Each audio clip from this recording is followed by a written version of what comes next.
Hey, all you Ethicuties and the 40% of you who have still not subscribed to the Ethicsverse, welcome to the coolest place to be every Thursday at noon Eastern. If you think we can change our world by making our workplaces better, by fixing the culture in our workplaces and changing our world as a result. We had a great time last week on Ethicsverse Day. Thank you all for all of those who attended. It was a phenomenal day. We had 3 amazing sessions. All those sessions are up on the console and they're also up on YouTube. So you can share those with your team. Great day, phenomenal sessions. Everybody learned a ton. We had a lot of great feedback. So thank you all for your participation and for making that day so special. We also had 25,000 emoji reactions. So a round of applause for all you Ethicuties. That kept us going all day. All right, we got a real treat for you today. We're up to 138 emojis. This is Courtney's first time on the Ethicsverse, so we really need to impress her because I like to impress Courtney, okay? So today we're gonna be talking about ethics and compliance and ESG Nexus. We're going to be talking about advancing sustainable governance. So I'm going to run through some quick announcements right now. Please drop your LinkedIn URL in the chat. Like we say every single week, your network is your net worth. Neither are big enough. So connect with somebody today. You have to take advantage of this amazing asset you have in the community that you're a part of. There's somebody on this call today. There's somebody on this episode today who has solved a problem that you're working on. And remember, you get 0 bonus points in life for reinventing the wheel. So go ahead and steal a wheel, connect with somebody today, and fill out our Ethicsverse survey. If you have not filled that out, that's something that you can do. If you like this or you want to see this get better, please drop your thoughts in there on what you'd like to see continue, what you think we should stop doing, and what we should do more of. A couple of other things here. This is the library of stuff that's kind of in rotation right now. So a ton of great books out there. I like to push these all the time because you have to constantly be learning. The only constant in life is change. And if you're not changing, if you're not progressing, getting better, then you're going to be left behind. So we have some great books in the Ethico Ethicsverse library that are available to give away for those who have the best comments, the best questions. Keep those questions coming because we want to keep this organic and we want to make this extremely valuable for everybody else. Also, everybody else being you, of course. FCPA Survival Guide is out. We're going to be giving some of those away today. And the FCPA Survival Guide podcast that I did with Tom Fox, episode 8 just dropped today. And so if you haven't checked it out yet, I encourage you to check out that episode. It's pretty quick. You can 2X it in about 7 minutes. But there's a lot of great content in there, especially if you're concerned about regulatory scrutiny or you want to learn something from those organizations that have been through the ringer, so to speak, and come out the other side looking a little bit better. Check out that podcast, 10-part series. 8 of them are out. Real quick, Ethico's ecosystem is taking our market by storm. People are sick of working on old tools that were written 15 years ago.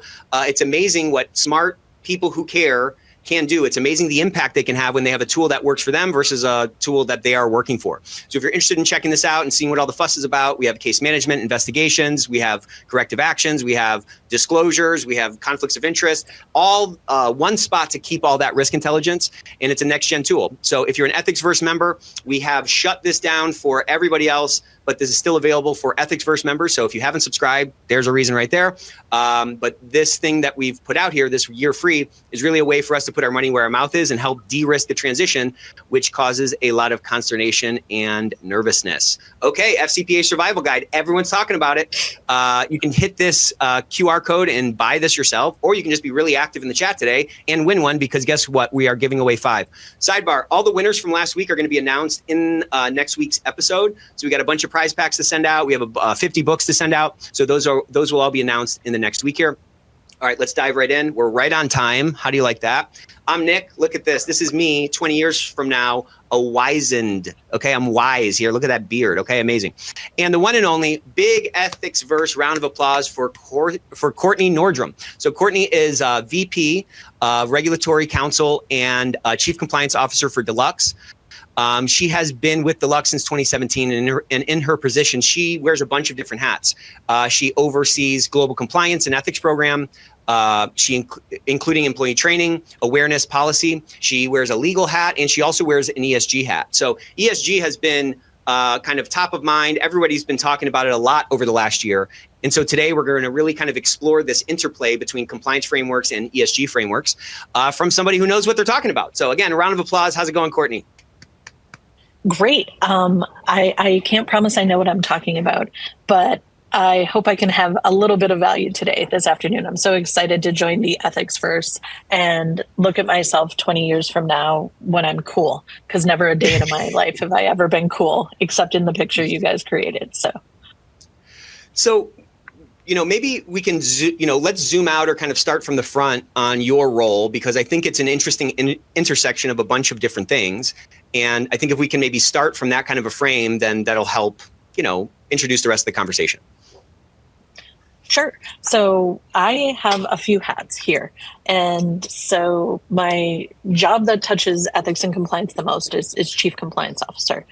I'm also regulatory counsel. So I have the legal piece where I'm advising the business, and I own ESG, run it as a separate function, but it's run essentially out of my compliance team. We do all the work. And so everything overlaps in a really nice way that I feel like it makes sense to do all of this work as one person and as one team. So I'd love to hear about how the ESG thing sort of happened in your organization and how you were able to, own that. Was that an initiative you Sure. pushed? Was that coming down from corporate? And how did it make sense for compliance essentially to, own that function? I was voluntold that Cool. ESG was coming my way, right? As things happen in corporate America, it was, hey, you're up. Now it's yours. And I never actually pushed back, because one of the things about ESG is that it is seen now as kind of fluffy in some ways, but it's actually not. At the heart of it, it's really about rules and obligations and choices, right? And what do we know best in compliance? Like rules, obligations, making good choices. And so to me, the Venn diagram of what ESG means and what compliance does was nearly a perfect circle. And so I was happy to take it on. And I've had it now for about a year and a half as we're building out our program. And it's been an adventure and also an opportunity to really learn what ESG means and how kind of corporate America is reacting to it. So we were talking about this a little bit in the pre-show, and I just want to kind of get this out now because I want to. And that is kind of the elephant in the room is it seems like ESG as a moniker or as a thing, like public perception of it, or let's just call it that. Public perception of it seems to have changed a little bit. It seemed like 2 or 3 years ago, all anybody was talking about was ESG, and now it seems to kind of have it seems to have fallen out of the conversation a little bit. However, I think you made the point in the pre-show that like ESG has kind of always been around under a different name. First it was CSR, then it's ESG. It might have a different name in the future, and so I just want to kind of talk about this for a second, just to kind of remind the audience that we're going to be talking about ESG, and whether ESG as a thing is around 2 or 3 years from now. The things that are inside ESG are probably going to keep going. Right. So ESG, environmental, social, governance. Governance has been around as long as we've had a government, right? That's rules. That's how you run your company. It's how you run your organization. It is the skeleton of your organization, right? That is not going anywhere, and it's not new. It's not even a new concept that's been rebranded. It's just plain governance. They want to know how your board works, who makes choices. Is someone at the top responsible for making sure everyone else is doing the right thing? Social has always been around, not always, but probably since the 50s and 60s, when we started seeing civil rights movement, getting up through affirmative action. Like, again, these are not new concepts. They have new clothes on them now, but they're not new or novel. It's, okay, we need to make sure that our population reflects the population of where we live, right? The people who live and work where we operate need to be the people who work for us. And environmental, we've had the EPA for years and years and years. And there are rules and obligations and regulations that we've all had to follow, right? I can't go take all of a bunch of coolant and dump it in the Mississippi River. Like, that's not allowed. And it hasn't been for decades. That's environmental. All of it is things that we've had, it's just been rebranded. And right now, to your point, we're on a swing where every week in the New York Times, you're reading, oh, we're going away from DEI and ESG. We're going away from this. Tractor Supply Company, John Deere, both had some activist investors come through and say, hey, you need to back off of ESG. But the reality is what we're seeing is actually more regulation happening. And companies are continuing to do the work.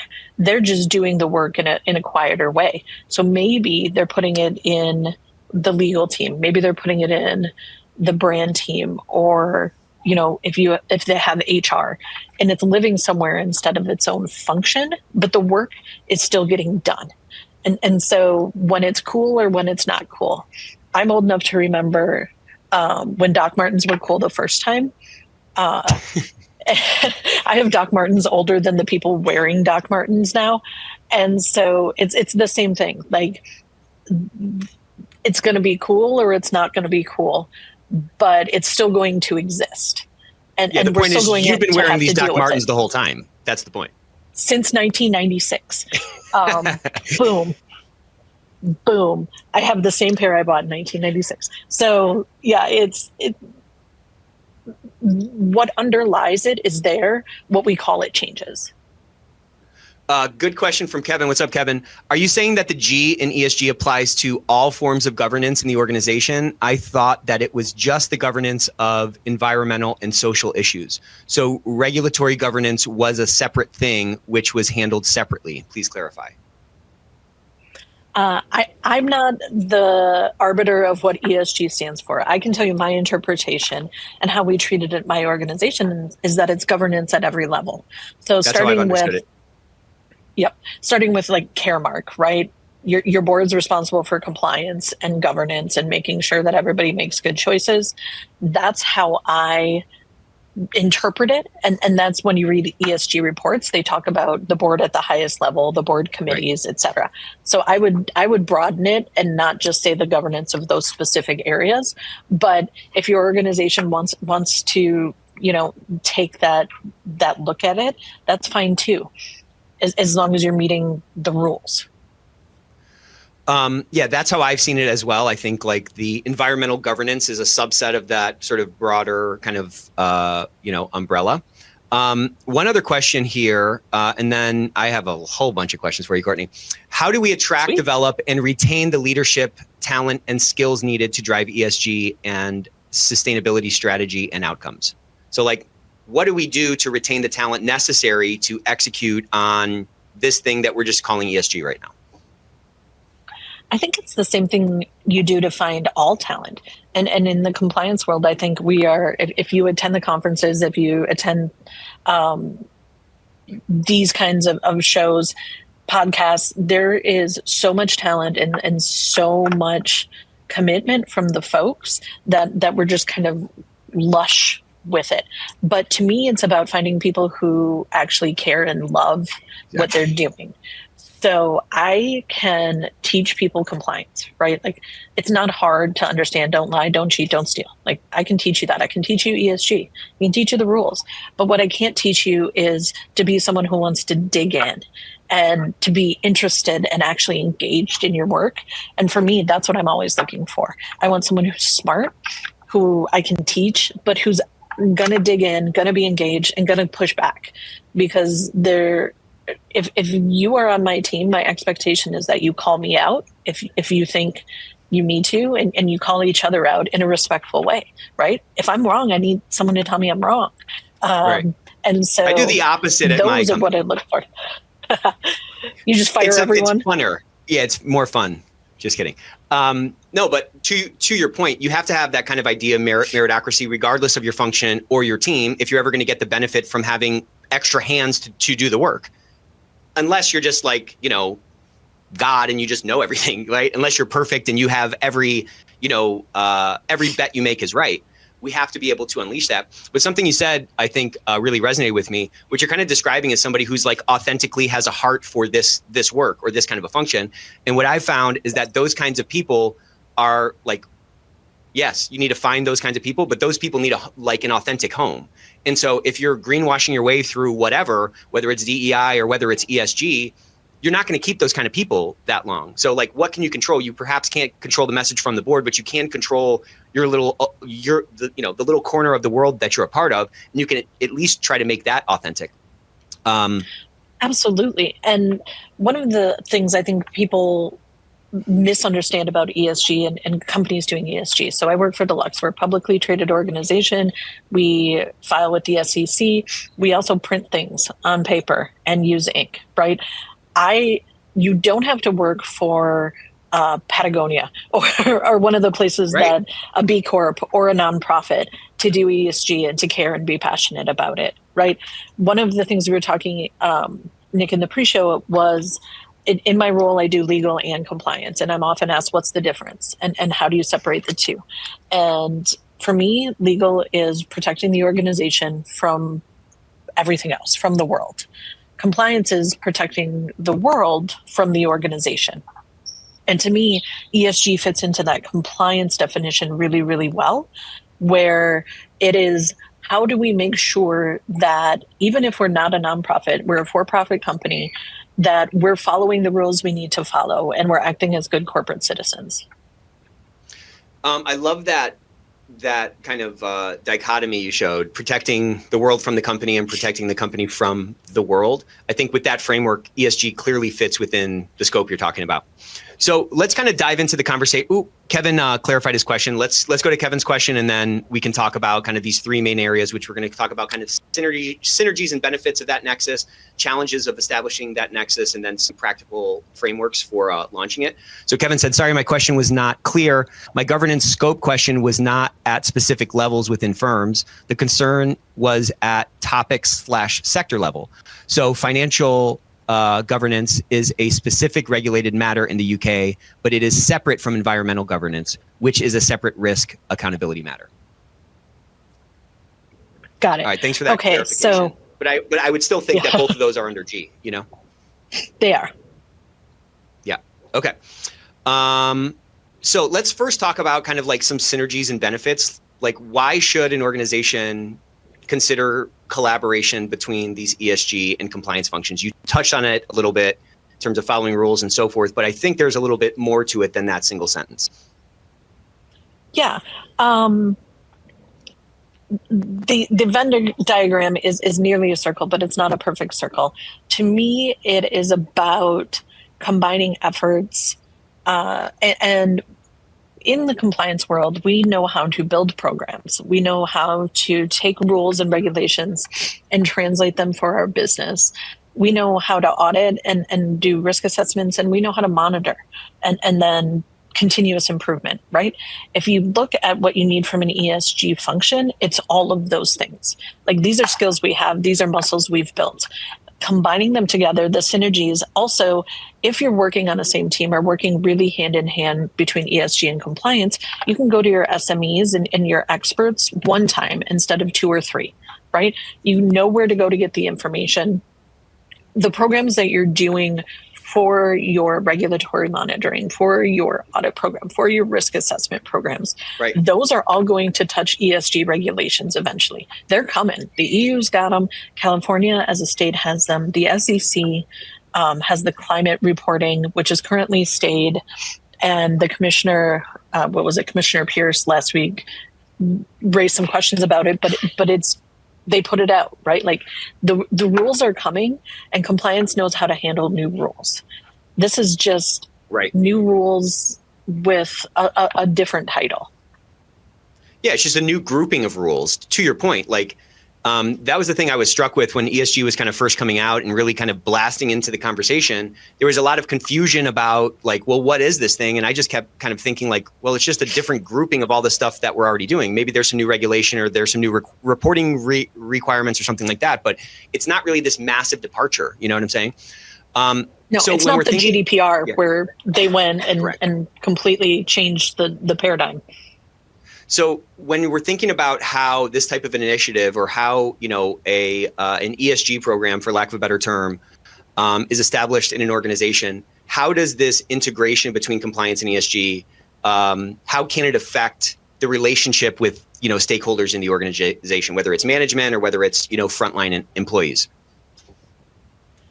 One, you can go out as a united front, right? So because ESG has gotten a little bit political now, you can go out as, oh, we're trying to collect this information for compliance, for governance reasons, whatever, right? So you take the politics out of it, which is nice. You go to your stakeholders and you can make a case on resources, right? So a ton of the resources overlap. None of us in compliance have enough people, time, budget.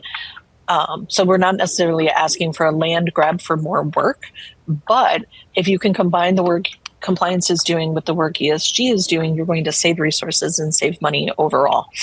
Also, having a strong ESG function and knowing where you stand, even if where you stand isn't where you want to stand, sunlight sanitizes, right? You know where you are, so you can actually change it if you want to. If you're meeting the rules, if you need to do additional monitoring.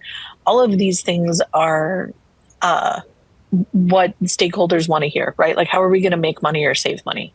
Well, we're going to make money because we may have some things that we can highlight that we didn't know we can highlight, right? We might be doing some really good things that we don't really put out there. And so maybe we can highlight those. We're going to save money because we're already doing many of the things that we need to do in an ESG function. We're just doing them somewhere else. And so combining the resources is going to save us from having to spin up a whole nother additional function, perhaps. This is ideal world. This is, a little idealized, but I think it's not far off from a conversation I've had with leadership in my organization. So Blake asked a question that's kind of right in line with this. Thank you for this question, Blake.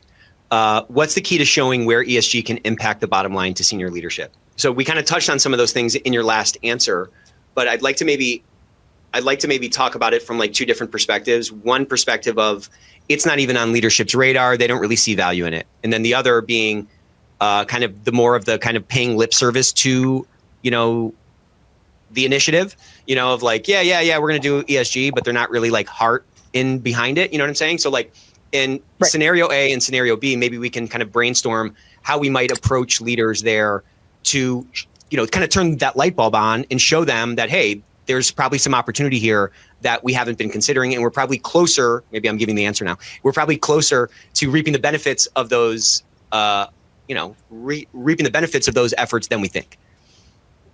Right. And I think it all starts with an assessment of where you are, right? So you go, hey, just give me permission to assess where we are. I just want to just take the pulse. What do we have? What do we not have? What are we monitoring? What are we not monitoring? That's all I want to know. We'll figure out how to do it with who we have now, existing resources, and then I'll come back to you and say, hey, here's where we are, and we can talk about what that looks like. Personally, that really worked for me. So I just said we need to get a lay of the land because we know the regulations are coming. We know the regulations are changing, and depending on where you operate, it's going to come faster than we realize. And so it's always, in my mind, better to be looking ahead and to be proactive than to be reactive. So ask for small chunks, right? Let me see where we are. Where do we stand? Do a gap analysis from there, right? Here's where we are. Here's where we want to be or where we need to be to meet whatever laws we need to meet. So say, for example, your organization does not currently monitor any greenhouse gases. If you are publicly traded, you have a clock on how long you're going to have to spin up a monitoring program, right? So under the SEC rules, whether or not they actually go in, says 2026 reporting. So that means you're going to need to report on 2025, which means you've got a few months now to get something in place so you can actually report. It's those things, a little bit of fear, a little bit of carrot, a little bit of stick, I think, combined to get people to give you the buy-in. Once you go back with the data, I've found that people get really engaged. So they don't think they care until you show them that they care, right? And then you go, oh, well, turns out we've won all of these awards for diversity hiring, best place to work, blah, blah, blah, blah, blah. Like, we can promote that. And not only can we promote it to folks we want to hire, but we can promote it to our shareholders, to investors, to other folks in our organization, right? So you're going to find, largely, I think you're going to find some nuggets that are actually going to help your organization. And then you're also going to find where you may have weaknesses, which is a strength because you can address weaknesses when you know where they are. Tell me a little bit more about that dynamic or that phenomenon where someone seems uninterested and then you start to show them data and they really get engaged. What do you think the catalyst is? Is it just that you have some squiggles on a page that look like numbers, or is it that like it now seems more real? Like, what do you think it is? I think that it seems real, and it takes ESG from being a concept to actually being something. It's a deck, it's a document, it's a spreadsheet. So ESG is a concept. It's like, okay, go do ESG things, right? It's a little bit like a pat on the head. Like, go be a millennial and care about the environment. That's fine, right? Not saying that that's what someone said to me, because they didn't, but that's kind of how they said it with their eyes, though, didn't they?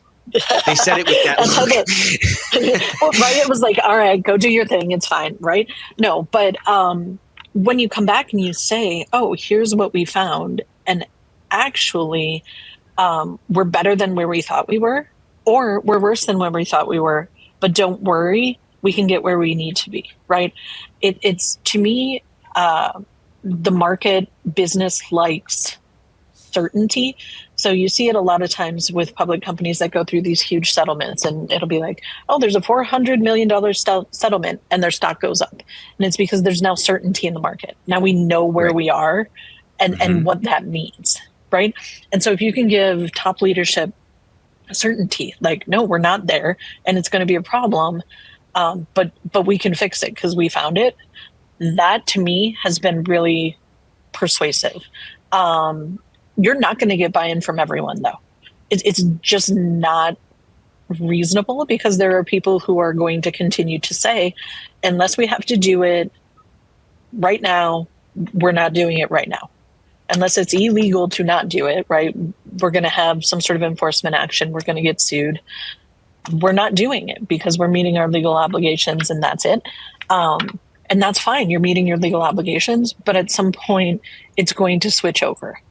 And I think branding with ESG is also really important. So to our whole conversation, ESG is just a rebranding of stuff we're already doing, of things we're already watching and caring about and monitoring. And so if you can actually have a conversation to get folks to understand what it means, that it's not just some millennial Gen Z concept to make everyone feel happy, warm fuzzies, then I think it becomes more real. And you go, oh, well, this is just about making sure that we're recycling instead of putting things in trash. Yeah. You said a couple of words there that really resonated with me. One was certainty and one was persuasion. And I think this is all a persuasion game. I mean, we talk about this all the time, but we can't compel anybody to do anything. You know what I'm saying? Like, you can put a banana in your pocket and act like it's a gun, but that doesn't go that long. You know what I'm saying?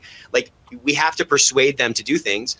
And while we're not able to persuade everybody, we need to remember, I think, that like none of these ideas that are in the minds of our adversaries are etched in stone. Adversary is the person you're trying to persuade, it's not etched in stone. Usually it's a reframe, or it's more information, or it's doing something to kind of jiggle that, light bulb until it kind of flickers on. And there's usually a way to get there. So, and then you talked about that certainty. And again, like, you talked about this incrementalism in terms of like, gaining more ground, so to speak, like conquering more land. This is like a power move of getting more power and more, endorsement to do what you need to do. But that incrementalism is so powerful because we have to make it easy for people to say yes. You know what I'm saying?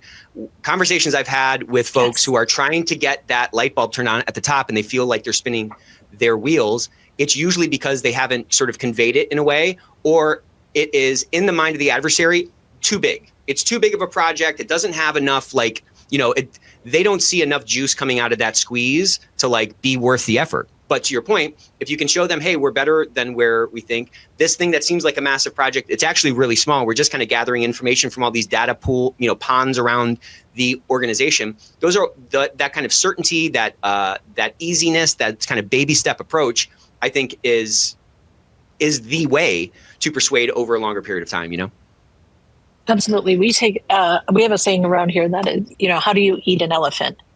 One bite at a time. Exactly. Exactly. And so you have to break it down. And to me, it was a lot about pre-planning on our side, meaning the folks doing the work. So, hey, let me just see where we are. Then you go back and go, here's where we are. Now, do I have permission to do a gap analysis to the rules that are coming in 2026, right? And then they go, okay, well, that's not going to really hurt anything usually. Like, we'll know that where we makes are, sense. and then we can decide. Right. We know where we are, and then we can decide if we want to fix it or not fix it. So then you come back with the gap analysis and you go, oh, we're great in this area. We're not great in this area. Since we're not great in this area, do we have a legal obligation to be better there? Yes or no? If the answer is no, business decision, you guys make a choice. If the answer is yes, okay, now we have to address it. So let's get a plan in place. A lot of it came from preparation on our side, but it's the same exact preparation I do when I need more budget and more resources for a new program, or there's a new regulation that's making everyone's head spin. It's the exact same process I did for GDPR, where I went, okay, first step is I got to figure out where we are. And we figured out where we were. Okay, now can we see where we need to be? Oh, sure, go see where we need to be.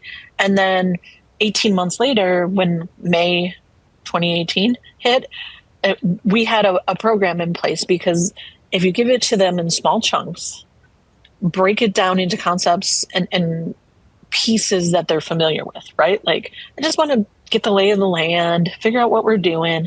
Okay, well, I want to figure out what we're doing, maybe benchmark against a couple other companies our size. Don't go in with a whole ask all at once. Don't go in with an overarching, I need to build an ESG function, because no one's giving you budget for that. Go in. Well, it just with sounds a specific big. It ask. sounds like you're building something. Right. It sounds like you have a plot of land that you need to develop and then, build something on. When to your point, It's really just a reorganization. We're just gathering things that we already have in many cases. Yeah. It's not conceptual, right? You've made it real. Yeah. This, like, if you're playing chess, right, the goal is to checkmate the other king.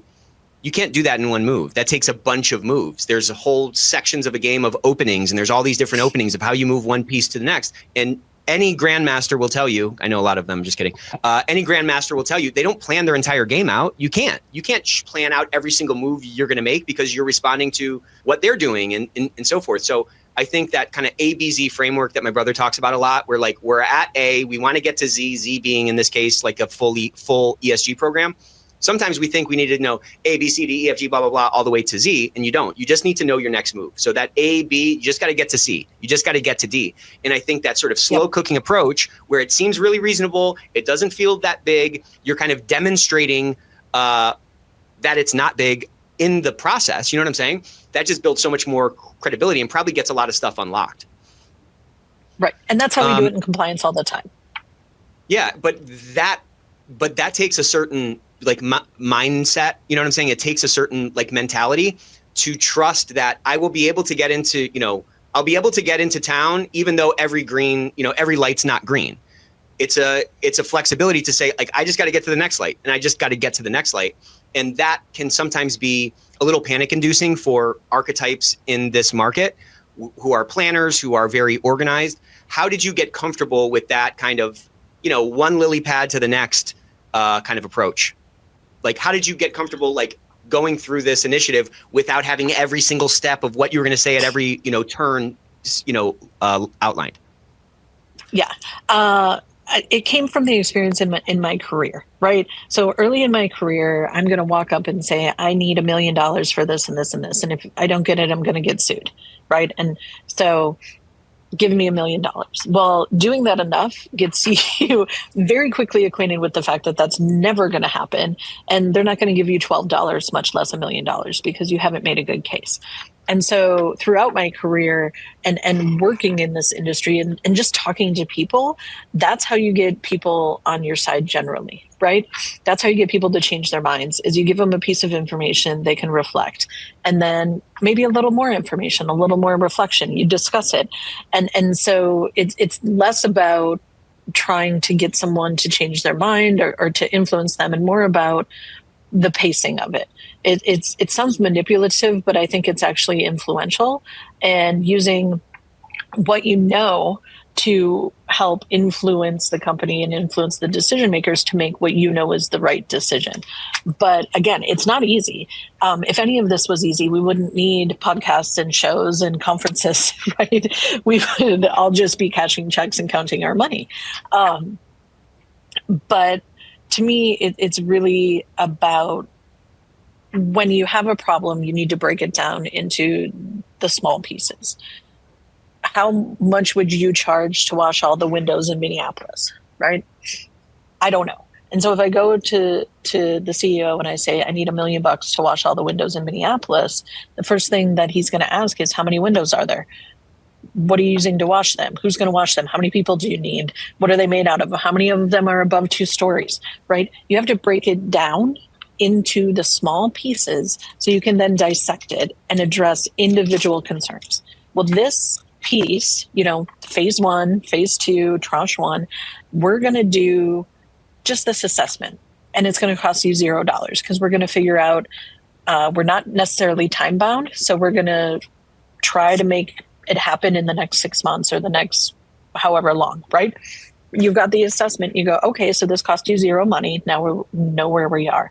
Can we have a small amount of money to maybe get a tool or some help or whatever it is to see where we need to go to do a gap analysis? If the answer is no, figure out if you can do a gap analysis with the same team. Takes as long as it takes, go back to them. And then I think you've got, here's where we are, here's where we need to be, and here's where we want to be conversations. And that's where you can actually start getting buy-in. All right, like, this is where we are. Law says we need to be here. This is a gap. This is a problem, right? We're going to get sued. We're going to get shut down. We're going to get bad press. So now we have a problem. If you don't have a problem, then it's, all right, are we where we want to be? And if we are, great. Now we know that. But if we're not, what steps do we want to take to get there? So it's really the incrementality of the whole thing. And I mean, it's kind of like building a case. It's kind of like building a case of evidence and taking somebody on this kind of persuasion path. And if you're left with one thing today, it's this: like, no does not mean no. No means not yet. Okay. I got married. That's proof. Okay. No does not mean no. No means not yet. Every single lock can be picked. Everyone can be persuaded. And so it's up to you to figure out a way to pick that lock. Maybe you're dumping too much information on the person and they have to do that walk around the block. They got to make the 3 lefts instead of the 1 right that you just have to kind of feel through that thing. But if you hear a no, I just want you to really internalize what I'm about to say. That doesn't mean that lock can't be picked. It just means not yet. It means they don't know enough. When they say no, it's a KNOW. It's they don't know enough. So you have to educate them. To Courtney's point, you have to give them some more information, and you have to pace that out. If you've ever been to like a gourmet restaurant where there's like multiple courses, I wouldn't call that manipulative that they don't dump all that food on the plate or on the table right off the bat.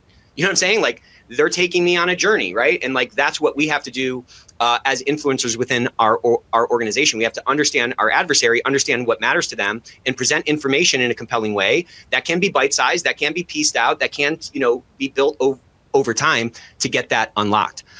Doug, hey Doug, great comment from Doug.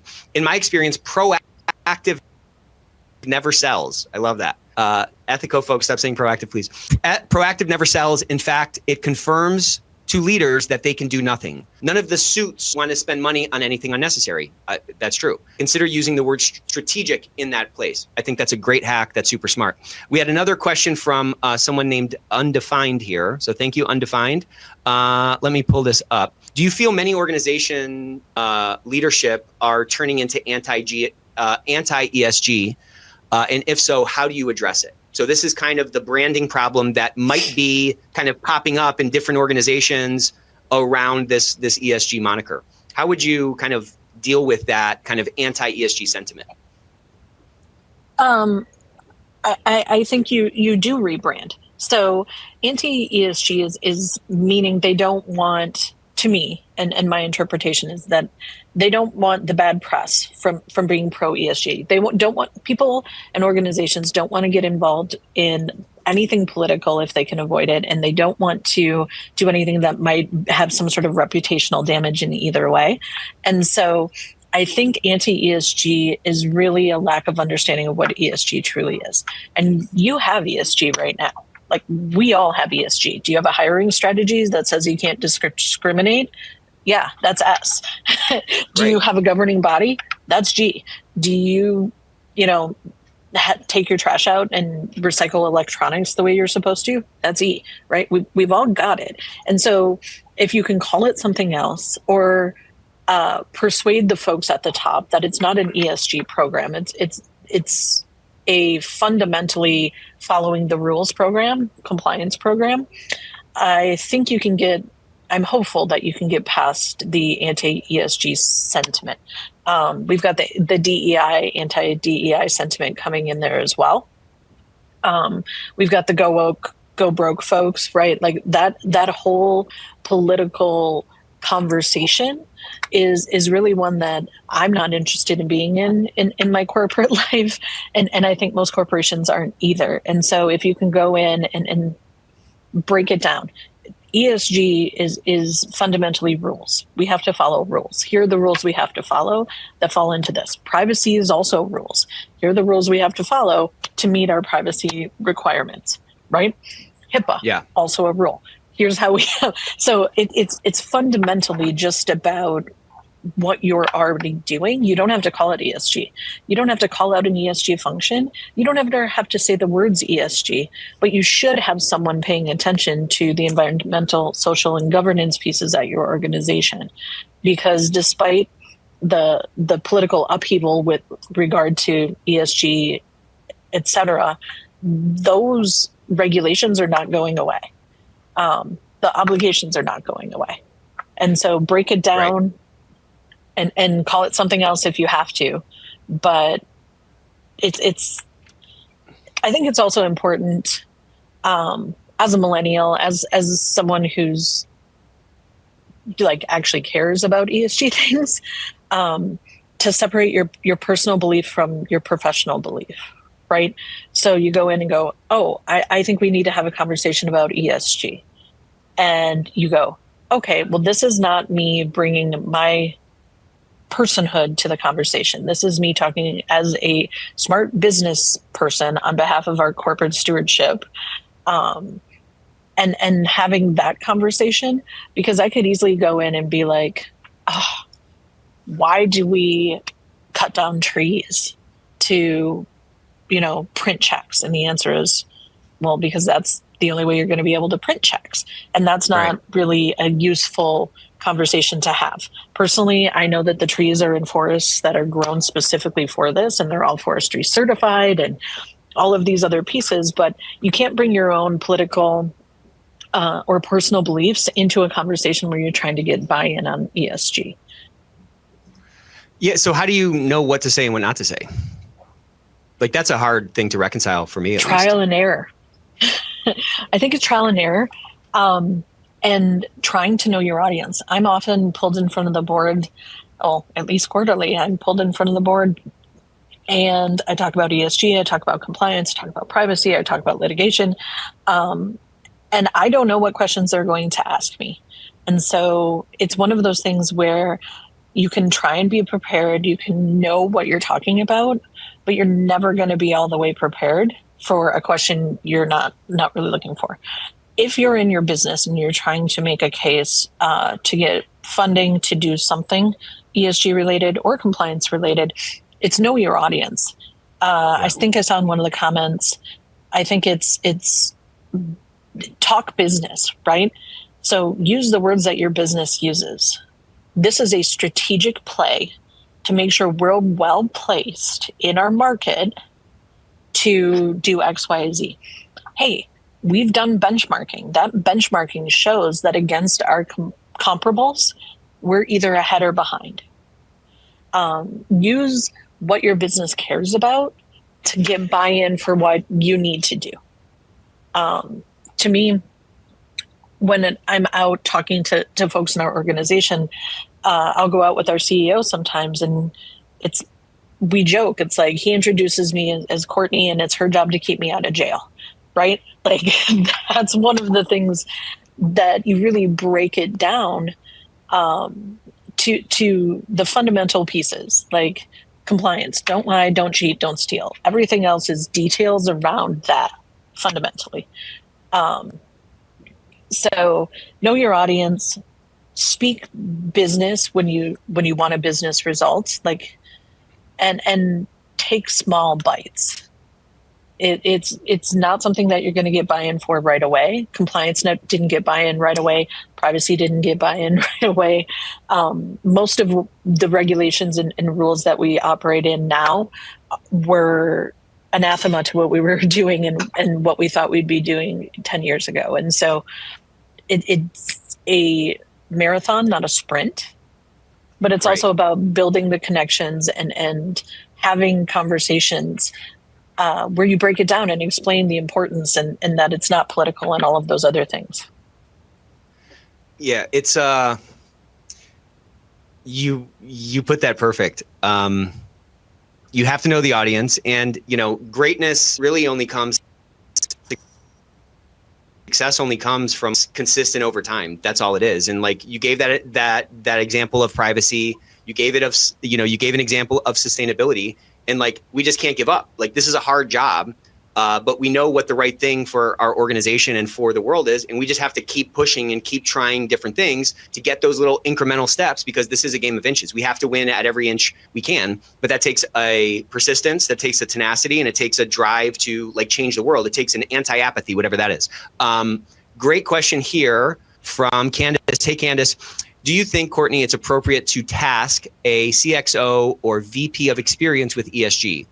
We're a small company and we all wear multiple hats. I'd love to take it on, but I think it might be a shared hat. What do you think about that?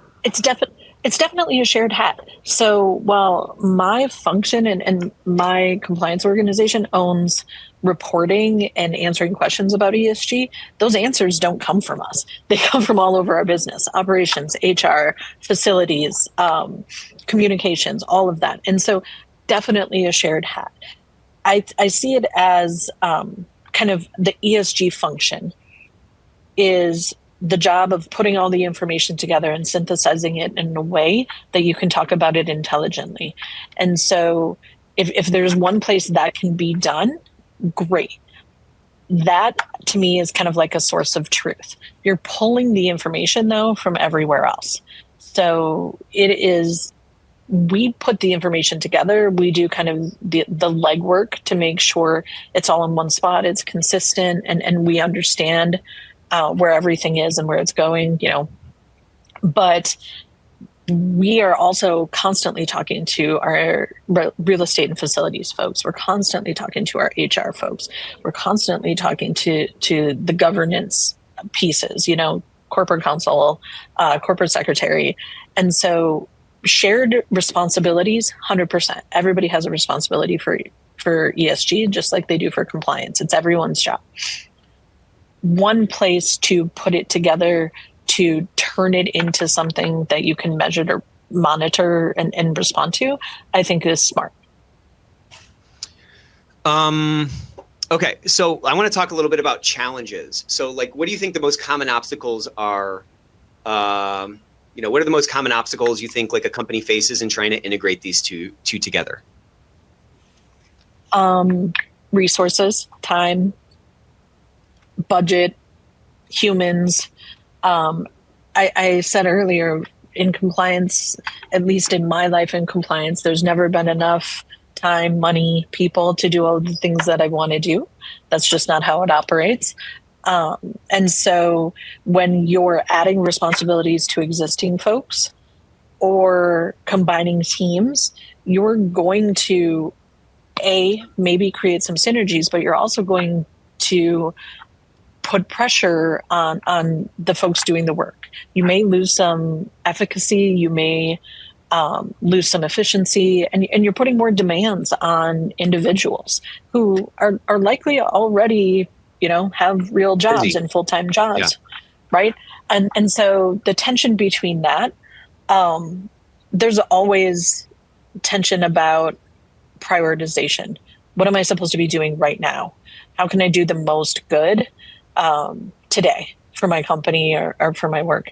And so when you're adding more things onto someone's plate, I think that tension grows, right? The more you have to prioritize. But in my head, again, personal opinion, in my head, there are more synergies than potential kind of conflicts or drawbacks. But that's not to say it's going to work with every organization. If you are in the oil and gas industry, ESG is a completely different animal for you. And it is bigger and scarier than it is in industries that are not regulated in such a way, right? So you have to understand where you live and work. I'm talking on my own opinion about my experience, which is in an organization where, I sit in an office. We don't have FERC, NERC. We don't have the EPA regulations that oil and gas have. We're not pharma, right? We're not the really highly regulated making a product industries where the pieces are going to be so much more complex and you're going to have potentially QA and a ton of other issues. I'm talking about generic, office environment. Most people work on a computer. You have services kind of thing. So I know that you said that there's not a lot of conflicts. There's more synergy than conflicts, but like what potential conflicts could come up between these two functions or have you experienced any where you've had to kind of make that sort of decision at the margin between two perhaps conflicting things underneath this sort of combined umbrella?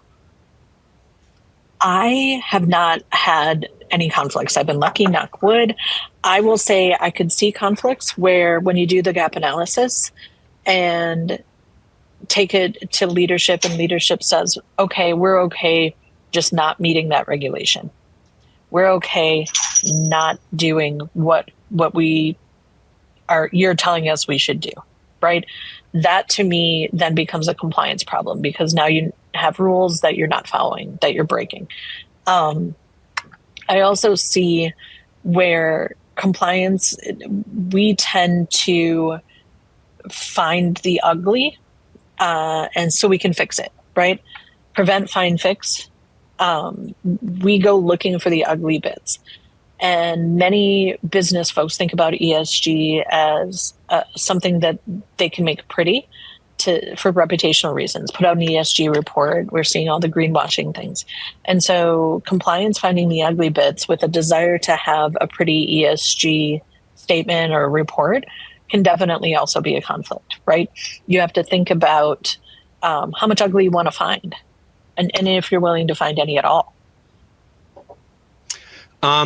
So Divya said, I believe we need to demonstrate the consequences of not adhering to ESG principles to transform any ESG sentiments that exist. Additionally, we should highlight the return on investment to further emphasize the benefits of ESG compliance. I think that's right and spot on, and I'd love to hear your thought. But I think showing the ROI of ESG, if you think about that equation, the return, that's the good stuff, the investment below, that investment, that denominator is likely very, very, very, very small because you're not adding a bunch of new things. To the extent that these things exist and we're just reorganizing them, I'm just saying, if you think about the math of that fraction, as that denominator goes down, that ROI goes up. So I'm just saying it's a very easy case to make from an ROI perspective because that denominator inherently is very low. You know what I'm saying? It's a big point I just made. Right. Okay. Okay, so I want to talk, we have about 10 minutes left. Please keep those questions coming. So I just want to jump down to some practical frameworks. One more round of applause not one more, we're going to do a couple more, but round of applause. I mean, this has been so great. I told you guys she was a genius and you proved me right. Thank you, Courtney. You were too kind, sir. I thought you were going to say you are too, sir. And I was really. Yes, you're also a genius, obviously. That's a given. I don't have to say that out loud. Everybody here knows that. Yeah. Okay. Good. Okay. As long as we're all clear. Okay. So where do you think someone should start? They have this passion. They see an opportunity in the market for the business. Where should they start if they're kind of at ground zero or at square one? I think you start at the beginning, which is finding out where you are, right? So, okay, I care about ESG. What does that mean? What is my company doing? What do we have anything? So you start talking to folks and going, okay, HR, do we have a DEI or a hiring policy? Oh, we do. Okay. Do we, apply for any of the best place to work? Do we do any of those surveys? Do we have any awards or anything? Oh, okay. Do we have any big scary lawsuits because things have gone wrong? Good to know that as well. All right, real estate facilities. Are any of our buildings LEED certified? Do we, are we counting what we're doing? Do you know how much we put into the waste stream versus recycled? Just start at the very beginning with conversations. And I think informal conversations, just lay of the land. Hey, I just want a general idea. I call it kind of thumbs up golf. When I golf, I don't keep score. It's every hole is a thumbs up or a thumbs down. Right. So you might just get me golfing with that hack there. Right. Thumbs up or thumbs down. Yeah, that's good. And so it's the thumbs up golf conversation. Like, oh, thumbs up. I think we're in a good place, or thumbs down. We're not in a good place. I should probably care a little bit more. Once you have how much I think we know, then go to leadership and say, hey, I really want permission to just learn more. If you're coming to them without a resource ask, I have found that it's easier to get buy-in. To Nick's earlier point, it's the ask isn't huge. If you have time, you can add this to your, things to do in the next 6 months. And just have people work on it in their free time and prioritize it based on that. That to me is where you're going to start getting the buy-in. All right, now I have permission to look at it. Once you have permission to look at it, they know you're going to come back and tell them what you found. And once you tell them what you found, yeah, exactly. So now you've got your foot in the door. Yeah, it's kind of a back and forth, and it's more organic or something. Yeah, it is organic and it's non-threatening. It's not, right. We need to evaluate and do a risk assessment before we're audited by X, Y, and Z and we have an enforcement action. It is really more about, here is something I want to take a look at. There's literally no harm in figuring out where we are. And if you need to do it under privilege, you can. Ask a lawyer to tell you to do it, and then you at least have the benefit of some privilege. But start with a conversation. Start with the person that you think would be most amenable to having a conversation and get their buy-in, right? We're going to build our champions, bring it to the person who can give you permission to look into it, and go from there. And I think it's going to, like most compliance things, railroad, because people are going to be curious what you found. Even if they don't really care. I was just going to say, the next conversation any of you guys have, really try to, channel this, play this video on repeat maybe while you're sleeping, and really channel Courtney in that conversation. Because Courtney, you kind of have this way where it's all kind of casual, it's all kind of easy. It's really hard to say no to that kind of an energy versus dropping a freaking phone book of a plan on someone's desk and being like, we need to do that. And you know what? I'll tell you what, when somebody comes to me and says we need to do something, unless it's my wife, I'm always like, need? That's like a very strong word. Need is a very strong word, and it's wildly overused. And so to your point, when we come with that kind of a posture, it's like an anti-persuasion posture. I mean, it definitely brings the guard up. It definitely puts those walls up. And I think, that word you said, non-threatening, is a really critical word. When somebody is threatened and they're in that backup style and their guard is up, they're not open to a new idea. They're not open to being persuaded. They're just trying to stay off of their heels. So if we can avoid that kind of a vibe, the odds of us persuading are just a lot higher. Terry had a great question here, and I'd love to hear what you think. What do you do if one of the steps in your grand plan is not approved? How do you pivot? Do you rephrase? Do you resubmit? What do you do? Little of column A, little of column B. So pivot, Friends fan, just going to throw it out there. Pivot. If you're not approved, you need to take the reason why you're not approved, right? Well, we don't think you should be spending time and energy on that. We don't think we have the budget for that. We don't want to know the answers, right? So whatever reason you're given, if you're given a reason, then that's going to tell you how you're going to rephrase and come at it in a different way. So, okay, we don't think that should be a priority for you.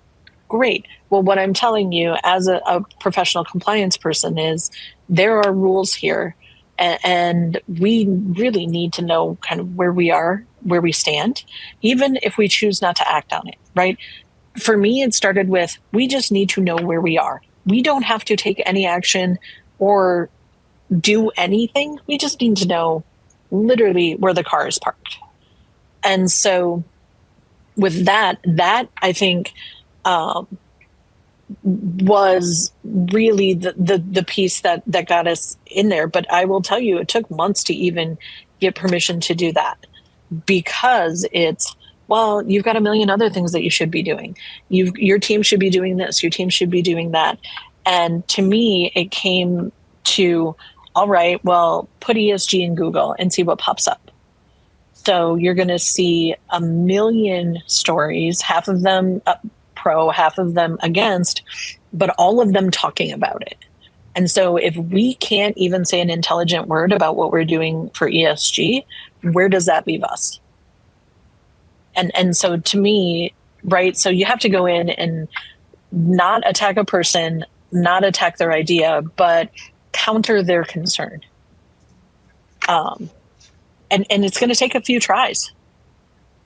And that's the key. Like, we have to know that. Like, no artist, very few artists draw with like a Sharpie marker. You know what I'm saying? They sketch it out to get that line right. Like, you have to kind of feel through that to get those lines right. And I think, the advice I would give to that question is like, just turn on your inner child. Like, if I tell my kids they can't watch TV, you think they stop? They come again. They keep coming again. Okay, I did this. Okay, Dad, I read. Okay, I did what I was supposed to do. You know what I'm saying? Like, no does not mean no. No means not yet. No means they just don't know enough yet. So you have to just keep coming back. And again, if you think about whatever your initiative is, if you think about it as like a mountain you're climbing, I think that's a really freeing thing. I think it's a great analogy, because climbing a mountain is hard. There's always resistance you're going to hit, but there's always 1,000 paths up the mountain. So if you're going up this way and this doesn't work, then you might need to climb down and climb back up a different way. But I'm saying every lock can be picked, every mountain can be climbed. Very rarely, though, do you climb that mountain and not have to deviate at all. I mean, think about when you go on like a road trip. Like, very rarely do you follow that exact path. Sometimes there's traffic. Sometimes there's a detour. Those detours or those little impediments or those, accidents along the way, those don't stop you from like going to your destination. So we have to have that same kind of a mentality. How are we doing on time? Oh man, we're already over time. Okay. I had another great question for you, Courtney. We got to have you back for something, because you are amazing. One more round of applause. Always 2,600 emojis. That's crazy for just a random rainy Thursday here. If you guys don't follow Courtney, follow her anywhere. She's done so many different podcasts, and literally every time I listen to you, I get at least one nugget to steal so I can sound a little bit smarter. That's my big hack in life.